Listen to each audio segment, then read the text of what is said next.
Saludos, mi nombre es Marieli Michelle Francisco Cabrera, estudiante de educación primaria segundo ciclo. Esta presentación es de la asignatura Didáctica Especial de la Lengua Española para el segundo ciclo del nivel primario 1, con la maestra Rosagna Cabrera. A continuación, les estaré hablando acerca de las bases epistemológicas y los enfoques del aprendizaje y la enseñanza de la lengua. La epistemología es una rama de la filosofía que se ocupa de estudiar la naturaleza, el origen y la validez del conocimiento.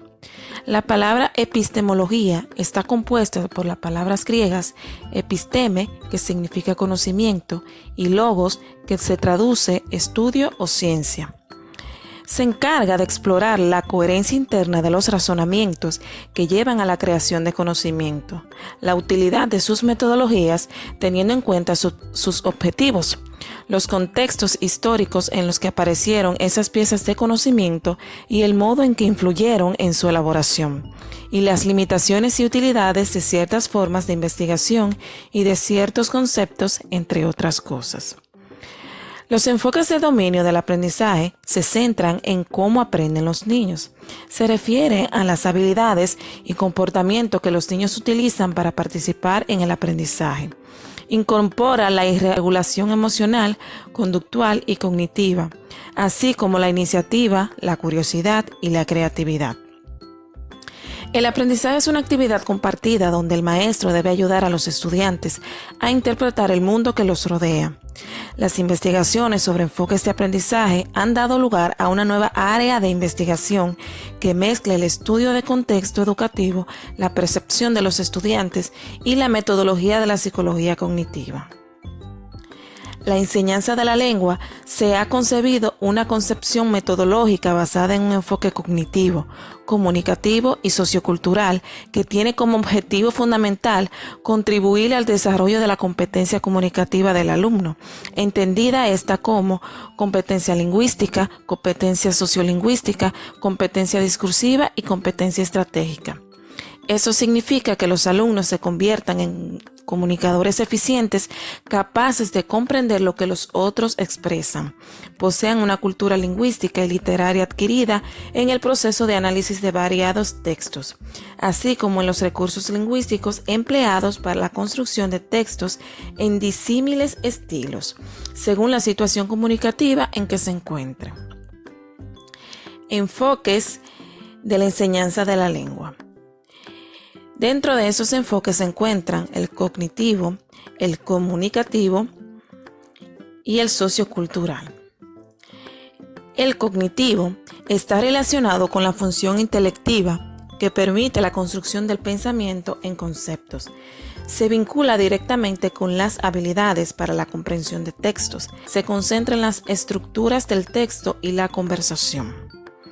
El comunicativo se relaciona con los conocimientos lingüísticos, sociolingüísticos, discursivos y estratégicos, donde se debe emplear correctamente la estructura gramatical de su uso de acuerdo con el tipo de texto y con las características del contexto. Estudia el discurso y la comunicación como cognición. Sociocultural. Se relaciona con los saberes sobre el contexto, los sentimientos y estado de ánimo de los participantes en el acto comunicativo, los roles que estos desempeñan, la intención, finalidad comunicativa del emisor y la situación en que se lleva a cabo la comunicación. Este se concentra en la estructura social y la cultura. Hay dos enfoques según Cortés. Uno es el comunicativo y funcional y el otro es por tareas.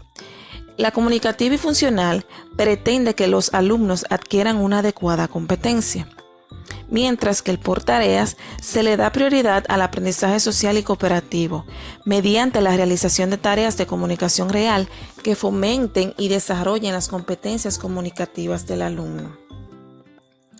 Los marcos lingüísticos. Son estructuras mentales que conforman de manera de comprender y ver la realidad, creando lo que se conoce como inconsciente cognitivo. El lenguaje activa los marcos. Inducir a pensar de forma diferente requiere nuevo lenguaje, hablar y escribir. En definitiva, comunicar de modo diferente, forman parte de las llamadas ciencias del lenguaje y son la pragmática, semiótica, lingüística del texto y el análisis discursivo.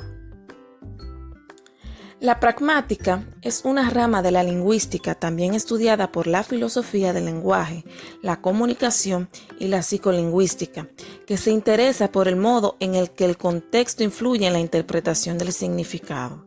La pragmática estudia conceptos que habían sido ignorados o apartados del estudio en la lingüística y la filosofía del lenguaje como acto, contexto o desambiguación. Es importante que estudie el fenómeno de la comunicación y a los actores que llevan a cabo el acto comunicativo. La semiótica es la ciencia derivada de la filosofía que trata de los sistemas de comunicación dentro de las sociedades humanas, estudiando las propiedades generales de los sistemas de signos como base para la comprensión de toda actividad humana. Estudia los diferentes sistemas de signos que permiten la comunicación entre individuos, sus modos de producción, de funcionamiento y de recepción. La lingüística del texto es una rama de la lingüística general cuyo objeto de estudio es el texto. Además, se relaciona estrechamente con el análisis del discurso, por lo que utiliza frecuentemente como sinónimo. Analiza el lenguaje no verbal, o sea, la comunicación y la configuración de los signos, y la lingüística, el lenguaje verbal, la lengua. Ambas son fundamentales en las ciencias humanas, por ello se requiere de un manual que permita comprenderlas y, asimismo, entender cómo se adquiere y se desarrolla el lenguaje desde el estudio de la lengua española. El análisis del discurso es una disciplina metodológica transversal de la semántica lingüística que estudia sistemáticamente el discurso escrito y hablado como una forma del uso de la lengua, como hecho de comunicación y de interacción en sus contextos cognitivos, sociales, políticos, históricos y culturales. Hay muchos tipos o estilos de hacer análisis del discurso, como están el análisis lingüístico, análisis de la conversión, psicología cognitiva, inteligencia artificial, informática, análisis crítico del discurso y aplicaciones. Espero que todo esto te haya ayudado para comprender muchísimo mejor las bases epistemológicas del estudio de la enseñanza de la lengua española y así puedas analizar y entender mucho mejor de dónde surgen. Así que eso es todo y muchísimas gracias.